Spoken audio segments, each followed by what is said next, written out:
sneezing hack. Use 2 fingers. Massage your nose. Pull and rub a nose. இந்த வீடியோவில் வர மாதிரியே 2 விரலை வச்சு தும்மல் நம்மளால கொண்டு வர முடியுமா?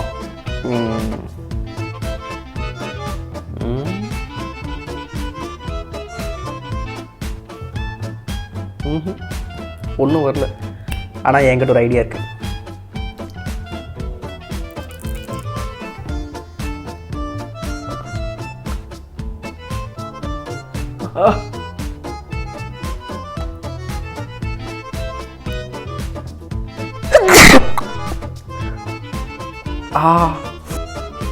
இதில் கண்டிப்பாக வரும்.